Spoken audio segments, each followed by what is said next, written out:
Добрий день, я вітаю всіх. Good morning. I want to thank everybody who joins us. My name is Volodymyr, and it's my pleasure to see everybody in Ukraine Media Center Ukraine Forum. Today we have invited you to discuss an important topic. Today we will be talking about the way the web accessibility has changed in the public sector. We will have a presentation of the study of this topic. So let's talk about the dynamics that we observed within the last 3 years. And what are the barriers remaining there for the people with disabilities? Let me introduce our guests today. Joining us are Valeriia Tkach, Deputy Chief Executive of E-Service Development Ministry of Digital Transformation of Ukraine. Also joining us is Volodymyr Brusilovskyi, Team Leader of the Action Support Project UNDP Ukraine. And also joining us online is Dmytro Popov, author of the study UNDP in Ukraine Consultant on Web Accessibility, certified professional in web accessibility. Good morning. So, Ms. Valeriia, let's start with you. Let's talk about it. We know that lately the topic of barrier-free space is important for us. We start building it in all areas of our activity, including the public sector. So, how advanced are we in this area? Good morning. This year, in coordination with UNDP, we presented the results of the Ukrainian study, which witnessed that the number of people who use electronic services has grown, and the experience of use of electronic services is becoming more successful. We can say people like using those types of services. But at the same time, what remains important is the accessibility of our web resources where people can get electronic services, specifically for all of the Ukrainians, including Ukrainians who, unfortunately, due to certain reasons, have temporary or permanent impairment of sight, hearing, muscle system. And in coordination with UNDP, we implement a number of measures to make sure that the web resources in Ukraine are accessible from the digital standpoint. What does it mean?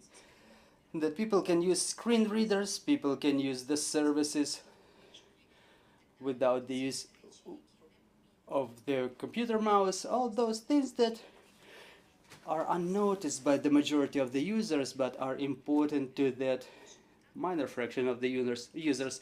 And our goal is to bring all of the web resources to the level of digital accessibility. I want to emphasize that there is a myth. If a web resource is accessible, it cannot be modern, it cannot be looking nice, but it's a myth.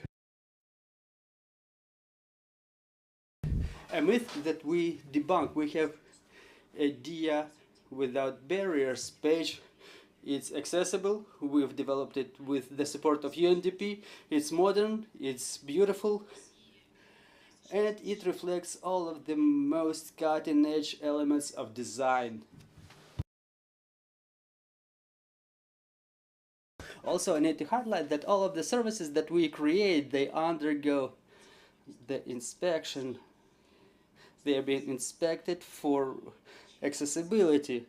All of the websites and Ministry of Digital Transformation, one of the functions of our ministry is to inspect the websites of the central and local governments to make sure that they're analyzed, and we come up with the opinion that really this or that design corresponds with all of the requirements of the standard. And this is why in process of modernization of the existing ones or creation of new ones, we exercise this inspection for the compliance with the requirements of digital accessibility. But unfortunately, we cannot say that 100% of the web resources are compliant. But we see that, for example, 23%, or the situation has improved 23%, but it's only the beginning. And we plan to start with ourselves, the Ministry of Digital Transformation. We have to bring all of our pages, I mean the website of the ministry, the DIA portal and DIA mobile application, in compliance with the requirements. So this year, in coordination with UNDP, we plan to have a huge piece of work aimed at modernization of DIA web portal, and our goal, I hope we are gonna make it by the end of the year, to completely rehaul the portal so it's 100% accessible without problems with some links, virtual buttons, problems with transition from one page to another. We have the barrier-free space, and it works as a paragon, something we aspire to. We also have a page called DIA Education, and in January we've presented a new design, and it's one of the key goals why we did modernize it. It's the web accessibility, but the results of the new design will be reflected in the new year, and we hope that we will get high points regarding our page. So our goals for this year is bringing all of our web resources in compliance with the requirements of accessibility, support of the local and central governments, and expansion of range of electronic services. Thank you. Mr. Volodymyr, UNDP supports this project for a number of years. We remember last year you were presenting the results of such studies, so to what extent are you happy with the dynamics? How dynamic is the development of the project? Thank you very much.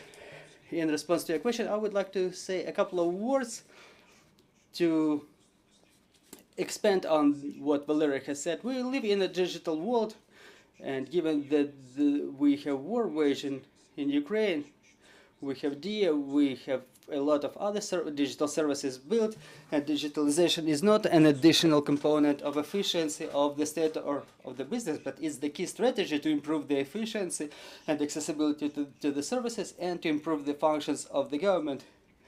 According to the data from Ministry of Social Policy, there are about 3 million people with disabilities in Ukraine, old people, elderly, who have difficulties with using the service. So this digitalization trend, digitalization of all spheres of life, it will continue. And if we fail to do something, if we don't provide people who have impaired sight, if we don't provide them with access to those services, our society will get layered for an umpteenth time. We'll have a layer of those who can and those who are excluded from the process. The war sets a lot of priority tasks for our society, for our state. In our opinion, we still cannot afford to withhold from investing of political will and resources in web accessibility. It's going to turn out that in 5 years everything is digital, but 3 million people, which is a significant fraction of population, cannot use it. So it's a critical thing to do it now, because if we don't do it now, it will be more expensive and more lengthy in future. Talking about the progress, Ukraine has significant progress to make sure that this issue is the most pressing issue in the area of digitalization, the accessible digitalization. The government approved their decree on the requirements of digital accessibility of all of the government websites, information systems, and mobile applications. This year we see that the government bodies started bringing their programs and plans in compliance with this plan. And we understand that it's not enough just to adopt the resolution and wait for everybody to comply with it. We have a lot of resolutions that people don't comply with in Ukraine.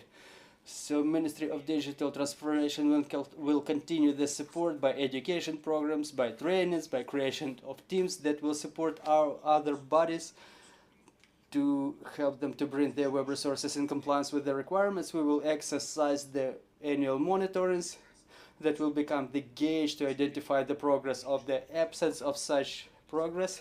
Such monitorings are made for 4th year according to the same standards, and this is why we can state whether there is a progress or not. This year we see that 22, almost 23% of the researched web resources have high level of accessibility, and we can say that 1 in 5 resources is accessible to the categories that of population that we discuss. Obviously, it's not enough. Obviously, it's not sufficient.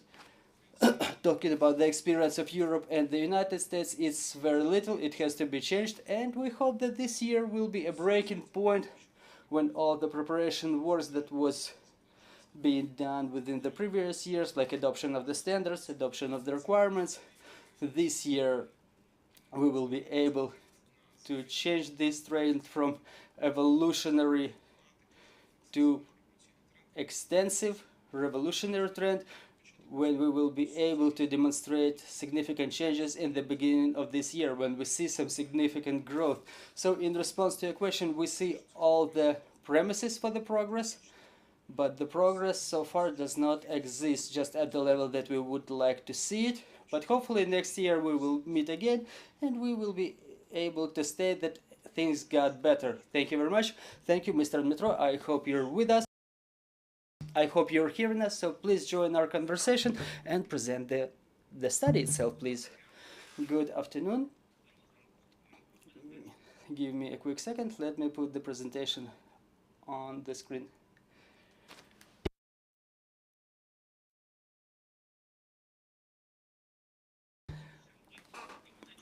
I hope the presentation is visible.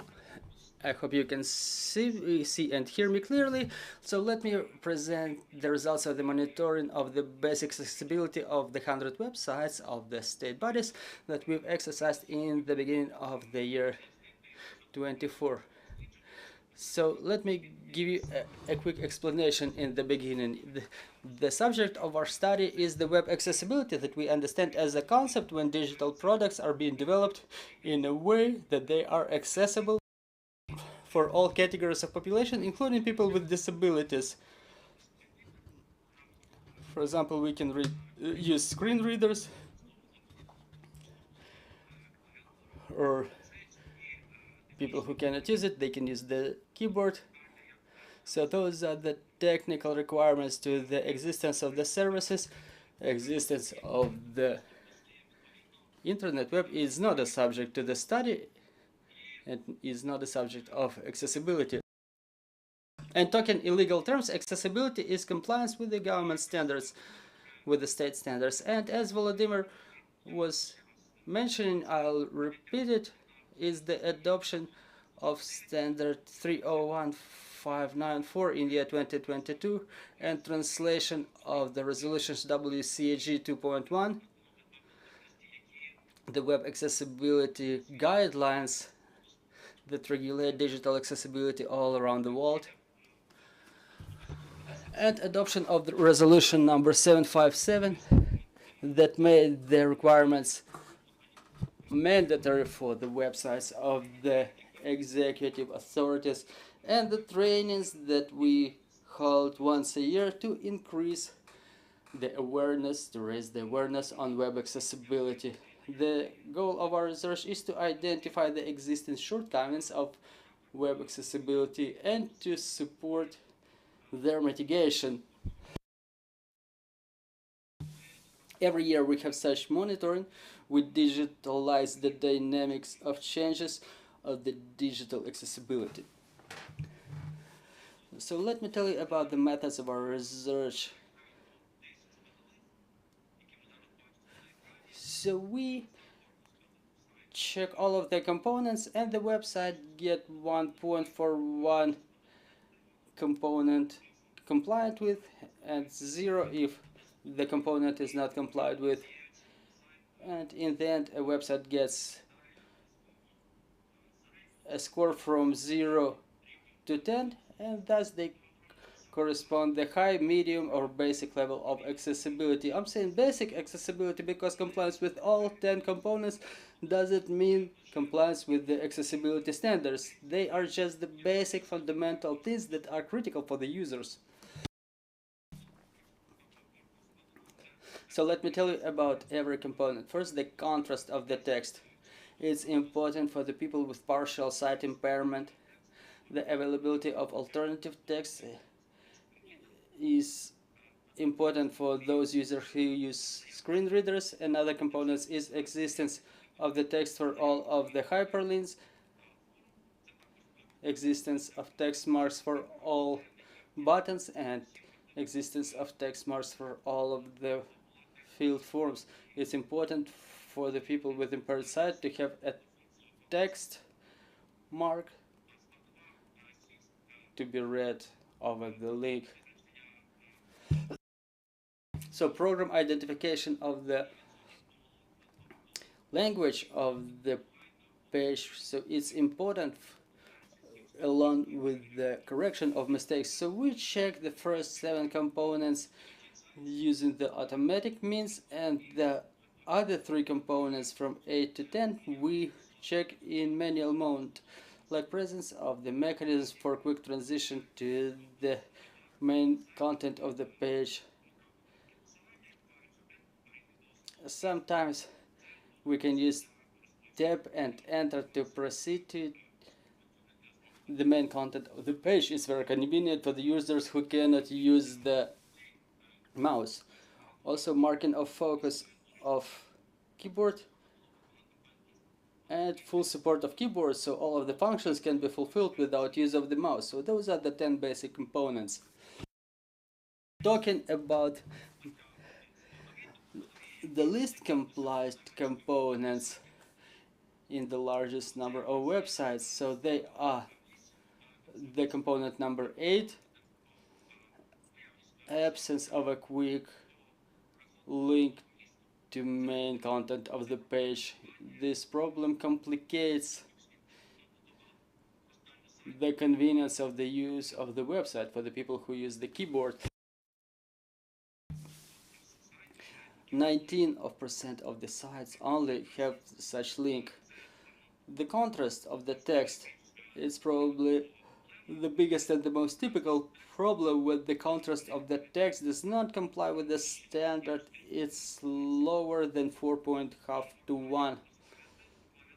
And marking of the keyboard focus, unfortunately many developers, they just neglect this focus, and many people cannot understand where the keyboard is focused. So 33% of the websites don't have this function.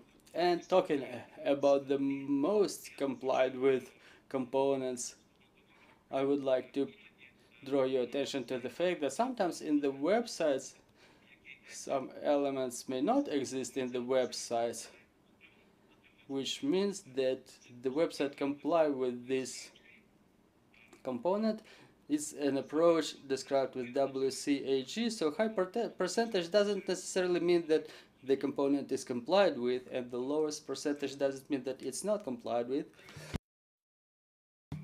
So availability of the text marks for the field forms, this component is frequently achieved because the mark is not only present for the screen reader, it's visual, and the developers always add those marks.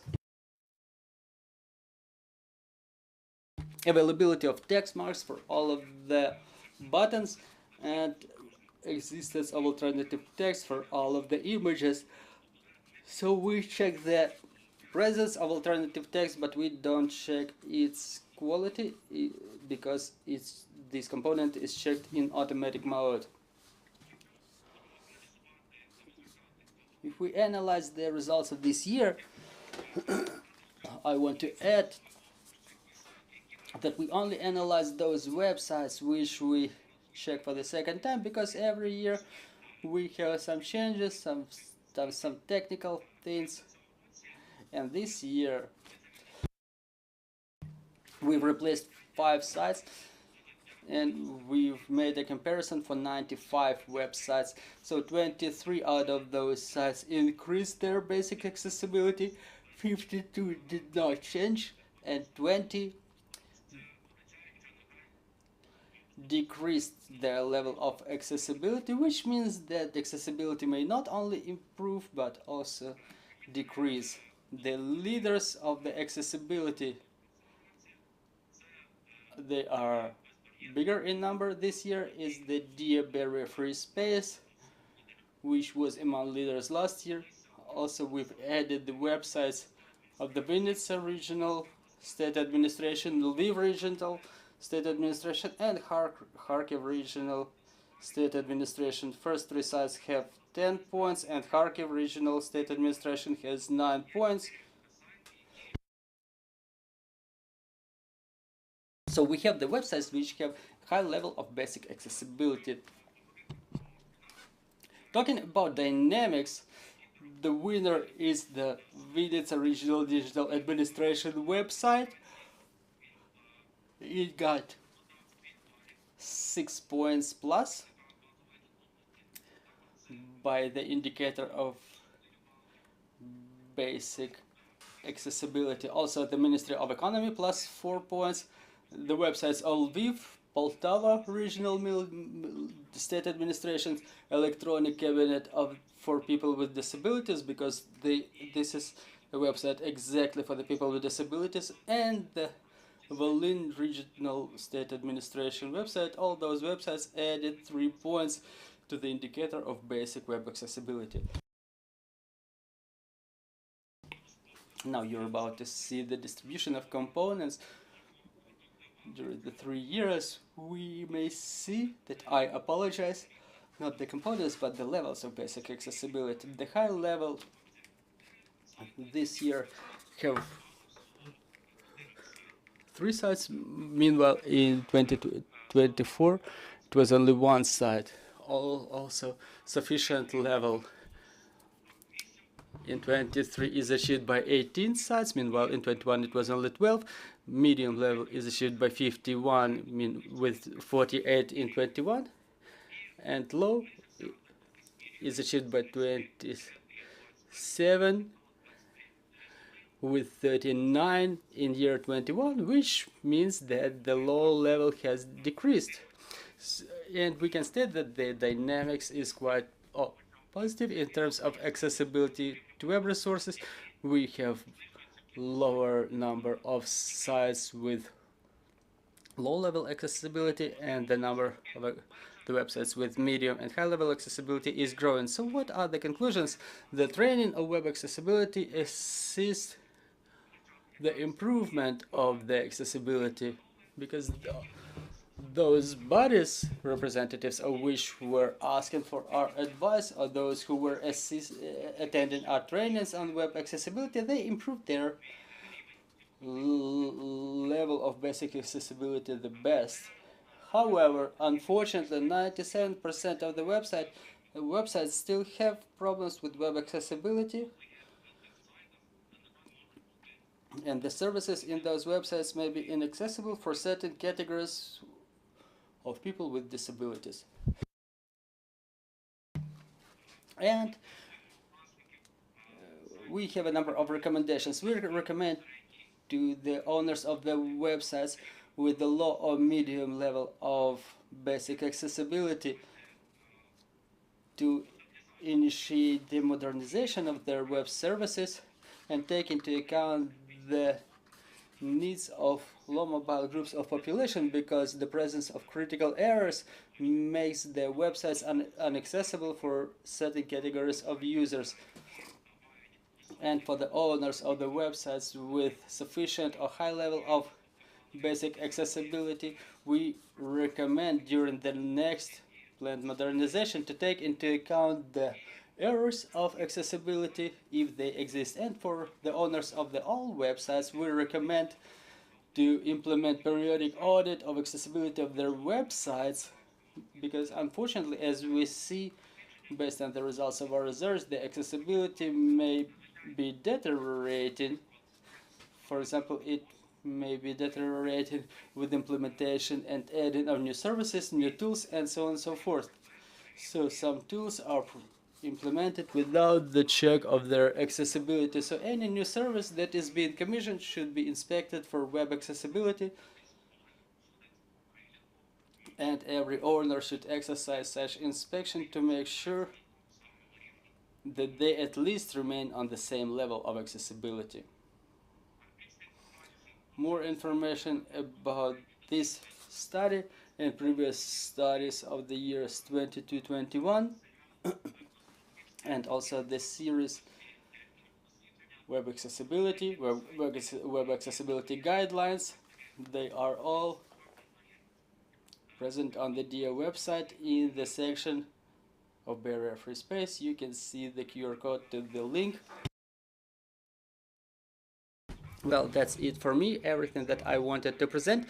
And if you have any questions, I'm ready to open all of them. Mr. Dmytro, thank you very much for the presentation. I think it was very illustrative study. Based on what we've seen, I have a feeling that in the regions, the understanding of necessity of the barrier-free space in the websites is more clear than in the central government, who are supposed to be headliners in this process. So why is it happening so? And a question to Ministry of Digital Transformation: do we have any influence to improve this situation? So why the situation is better in the regions? Well, it was said in the conclusions of the presentation last year we had a number of trainings for the regions, and those regions where we focused in half a year or a little bit more, they've demonstrated the best results. So it's a lesson for the future for those who don't know, because the majority of people did not know it. However, we communicated a lot, but they don't know how to do it, they don't know why do they do it. So this year we are going to extend our trainings, expand our trainings, and we hope that the national level will be involved and yield certain results. Now, talking about influence, we have regulatory obligations, and the executive bodies, they aspire to do things better, but the level of knowledge is still low, regardless the trainings, regardless of the popularization. I think that the government authorities, they lack qualified personnel who really understand it. It's not like you attend one training or one workshop. It's not limited to that only, but to ensure the basic digital accessibility, you need to understand how it works. You have to study to have certain certificates, and I think that mostly the progress will be visible if the executive bodies and Ministry of Digital Transformation, and we have such a plan, involves some professionals in this area, get them involved in testing, in inspections. For example, they send us a design of their web resource. Everything mostly looks well, but when it comes to development, people omit something here, forget something there, and then it comes to testing. For example, Dmytro, he presents this study and he makes a profound analysis of all of the buttons, how they work, how you can switch to the main menu, how the screen readers work. They are different, whether all of the screen readers work correctly for that website. So what we're lacking is the profound testing, profound analysis, and I think that this year, well, hopefully the majority of the websites will make a leap ahead in terms of digital accessibility, but we'll see in 1 year. But I think that the key issue is the qualified personnel who can do the analysis, including in the development teams. Because the developers who have experience with DIA, for example, they say that we try to do it, but given the number of services, given the number of steps, it's a lot of work, and we have to get a dedicated team engaged who will do specifically that. Mr. Dmytro, I will have a question to you. I was surprised by the figure of the 20 resources who recoiled back. So based on your study, what have you seen? Valeriia is saying that it's difficult to find the personnel, so the qualification is missing, but we understand that the resources were at normal level, but then they degraded. Why could it happen? What is the systemic problem that you're seeing there, and who is among those 20 websites? Well, basically the situation just is not as bad as it may seem, because those sites who deteriorated their level of accessibility, they decreased like 1 or 2 points only, and I think only 2 websites fell like 3 points. So the deterioration is not as bad as the improvement. We have 3, 4, and 6 points improvement, so it's not critical. What is it related to? As I've mentioned, it's related to adding some new functions, new services, new widget on the website. For example, a new button is added for a social network, but it's not signed. For example, there is a logo, but there is no text link. It's an error already. Sometimes even there is a button added for some setting which is not a requirement of the web accessibility, but we have such a practice of adding those buttons. They are called for the buttons for people with the sight impairment.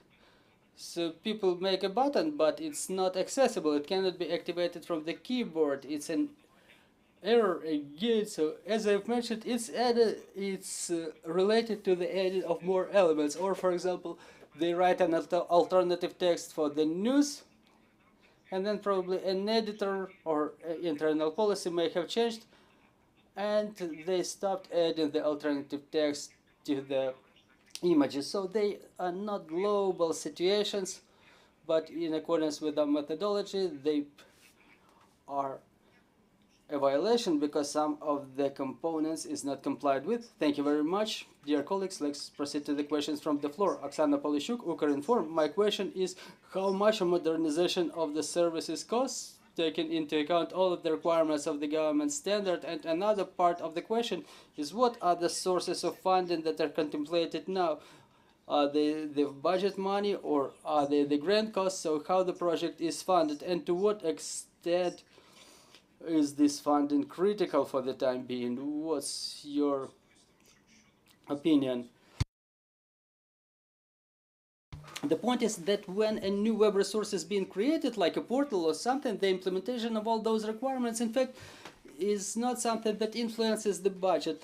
So what they do from the beginning is the compliance with the standard, and every developer should just go along the checklist, and the result is not different. Sometimes it costs the same money, but transforming the existing resource is a little bit more expensive, and it depends on the resource itself. If it's a simple page, it can be done by one person who devotes like 1 day or 1 week to that. If it's a huge system, it may be way more expensive. So this is exactly why I was saying that the new systems are being created, and if we don't implement the standards right away, with time we will have some huge systems that will be very expensive to overhaul. This is why it's important now, if a ministry creates a website, a portal, a mobile application, and if during the development they set the requirement for the developer to comply with a standard which is global, which is the same both in Ukraine, Australia, or Germany, anywhere, so it's not gonna increase the budget significantly. If they modernize an existing big system, it may cost a lot. So talking about the sources of funding, in fact, the resolution that was adopted last year, it says that when the government authorities modernize their systems, when they spend the money that they have, they should add it as the expenses for modernization of digital accessibility. For example, if the government authority does not have funding, the regulatory requirements don't make it mandatory to look for that money for them. So this is the regulatory compromise that we were able to achieve. At the same time, we see that the donors, international partners, and public state money for digitalization are allocated. Every day we see some new initiatives being launched, new systems being created. So in my opinion, that local authority or central authority body that set a requirement for them to adapt their systems to systems of accessibility, they will find that money with the donors who will help with creation of the barrier-free web resource for Ukrainians.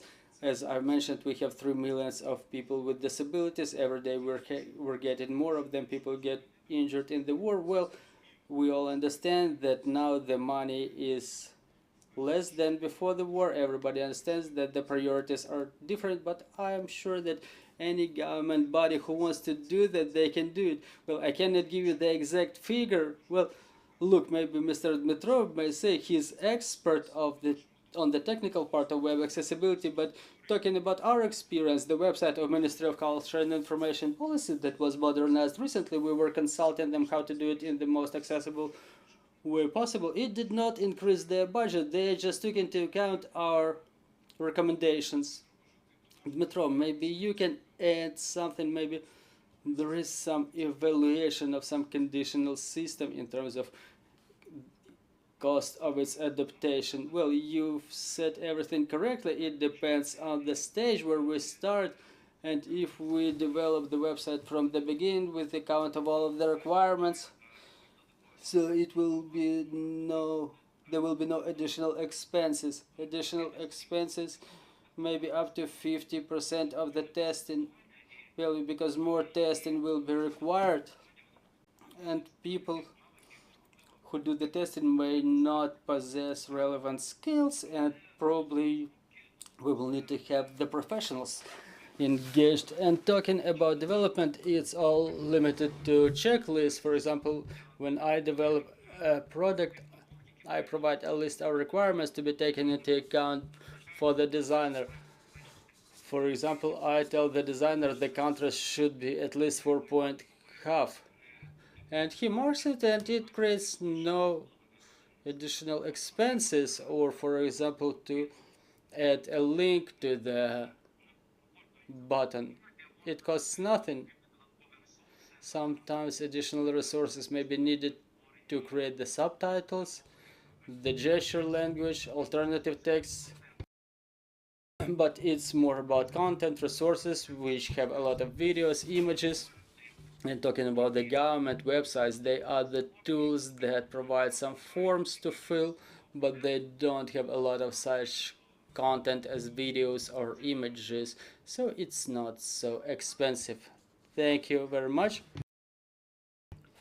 Thank you for the job you're doing. Thank you for working on ensuring the access for our Ukrainians to the government resources. It's important for us, and obviously I would like to thank our security and defense forces, thanks to whom we have an opportunity to hold events like this, and we continue working together for our victory. Glory to Ukraine, glory to the heroes.